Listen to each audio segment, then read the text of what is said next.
Hello guys, welcome back to the channel. In today's video, I'm going to be giving an illustration on how to take accurate body measurement for females. This video would majorly be focused on taking basic body measurements, but I've also gone ahead to include additional areas where you need to take body measurements. This will be very important in your advanced sewing project. And without further delay, let's get started.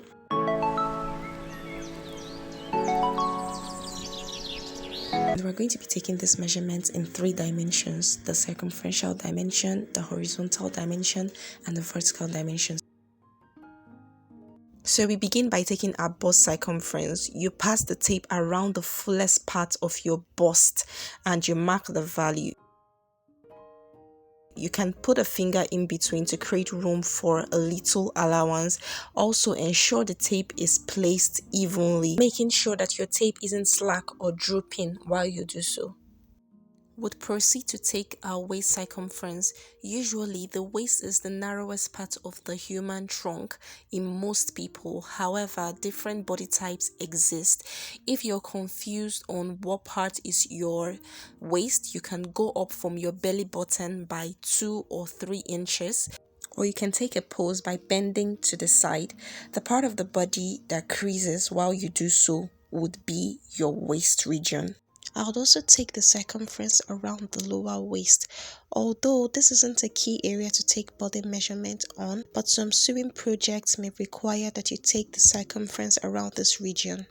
Would be taking the hip circumference. The hip is usually, in most people, the largest area on their lower region.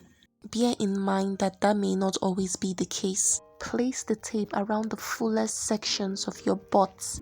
Lest I forget, please pardon the use of this mannequin, seeing that its posture isn't fully upright. Thank you. We would also be taking additional circumferential measurements which will come in handy in advanced sewing projects, and one of such is the under bust circumference. Here you just place a tape round the area just below the bust and you mark the value just below the bust. That is your under bust circumference. We would also be taking the over bust circumference. Some call it the chest circumference. Here you place the tape around the fullest part of your chest. We would also be taking some horizontal measurements, and these are measurements that move along a horizontal line from the left side of the body towards the right side of the body. Examples of such measurements are the shoulder span, also known as shoulder to shoulder measurement, and the bust span. You place your tape on a straight line from one end of the shoulder to the other end. We would also take our bust span, also known as nipple to nipple measurement. You'd place one end of the tape on one bust and measure to the other bust on a horizontal line. Now we'll be taking the vertical measurements. These are measurements that run from one part of the body towards another part of the body on a vertical line. It usually has a top to bottom kind of movement along the body. An example of such is the shoulder to hem measurement, where measurement starts at the shoulder and ends at the hem of that particular design, which could be the ankle, floor, knee, or any other place. We're also going to be taking our shoulder to waist measurement.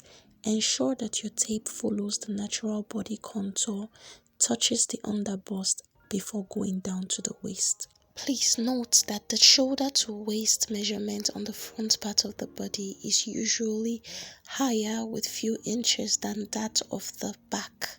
This is due to the fullness of the bust. I got 17 inches when I measured that of the front, but please look closely at the value I would get after measuring the back. At the back, I got 15 inches from the shoulder to waist, in contrast to the 17 inches I derived at the front. We would also take measurement from the shoulder to your over bust, or you can call that shoulder to chest. You'd put the tape at your shoulder and measure down somewhere before the bust. That would be your chest. Another important place to take measurement on is from your shoulder to your hip. You'd place the tape at your shoulder and measure down to where your hip is fullest. This is optional, but most times when I'm making skirts for myself, I like to spread apart my knees to determine how tight or loose I want the dress or skirt to be around that area. We would also be taking measurement for the arm length, which would be for your sleeves. You'd place the tape at the top of the shoulder and measure down to any length you want your sleeve to be. If you want it short sleeved, you mark the value there. If you want it to go down, you want it to go to 3/4, you can also indicate that. If you also want it to be full length, you can still indicate that.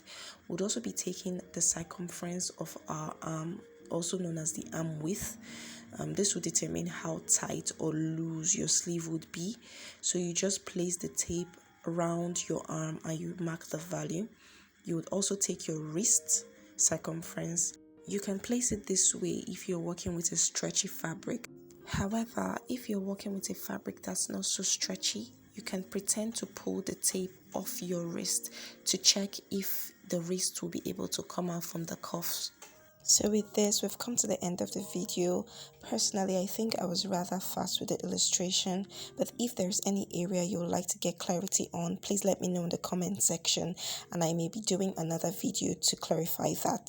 Or you may look up the other video where I gave a detailed illustration on how to take accurate body measurement for trousers. I would also be leaving the link in the description box. And if you're yet to subscribe to the channel, please hit on the subscribe button and give the video a thumbs up. Till I see you in the next video. Bye.